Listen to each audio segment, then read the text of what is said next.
कौवे की परेशानी। एक कौवा जंगल में रहता था और वो बेहद ही संतुष्ट था। एक दिन उसने एक हंस को देखा। ये हंस कितना सफेद है, कितना सुंदर लगता है।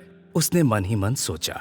उसे लगा कि ये सुंदर हंस दुनिया में सबसे सुखी पक्षी होगा, जबकि मैं तो कितना काला हूं। ये सब सोचकर वो काफी परेशान हो गया और उससे रहा नहीं गया।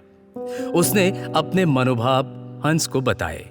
हंस ने कहा, वास्तविकता ऐसी है कि पहले मैं खुद को आसपास के सभी पक्षियों में सुखी समझता था, लेकिन जब मैंने तोते को देखा तो पाया कि उसके 2 रंग हैं तथा वो बहुत ही मीठा बोलता है। तब से मुझे लगा कि सभी पक्षियों में तो तोता ही सुंदर तथा सुखी है। अब कौवा तोते के पास गया। तोते ने कहा, मैं सुखी जिंदगी जी रहा था, लेकिन जब मैंने मोर को देखा तब मुझे लगा कि मुझ में तो 2 रंग हैं, परंतु मोर तो विविध रंगी है। मुझे तो वही सुखी लगता है। फिर कौवा उड़कर प्राणी संग्रहालय गया, जहां कई लोग मोर देखने एकत्र हुए थे।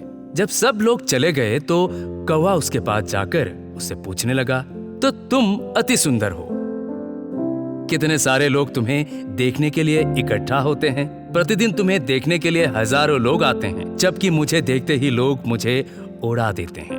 मुझे लगता है कि अपने इस ग्रह पर तो तुम ही सभी पक्षियों में से सबसे सुखी हो। मोर ने गहरी सांस लेते हुए कहा, मैं हमेशा सोचता था कि मैं इस पृथ्वी पर अति सुंदर हूँ, मैं ही अति सुखी हूँ, परंतु मेरे सौंदर्य के कारण ही मैं यहाँ पिंजरे में बंद हूँ। मैंने सारे प्राणियों में गौर से देखा तो मुझे समझ में आया कि कौवा ही ऐसा पक्षी है जिसे पिंजरे में बंद नहीं किया जाता। मुझे तो लगता है कि काश मैं भी तुम्हारी तरह एक कौवा होता, तो स्वतंत्रता से सभी जगह घूमता, उड़ता, सुखी रहता। सो गाइस, यदि आपको सुखी रहना है तो किसी से अपनी तुलना नहीं करें। आप ही हो, आपके समान कोई नहीं है। फिर क्यों दूसरों से अपनी तुलना करना, ईर्ष्या करना? यही तो है हमारी समस्या। हम अनावश्यक ही दूसरों से अपनी तुलना किया करते हैं और दुखी उदास बने रहते हैं। हम कभी हमें जो मिला होता है उसकी कद्र नहीं करते। इसी के कारण दुख के विष चक्र में फंसे रहते हैं। प्रत्येक दिन को भगवान की भेंट समझकर आनंद से जीना चाहिए।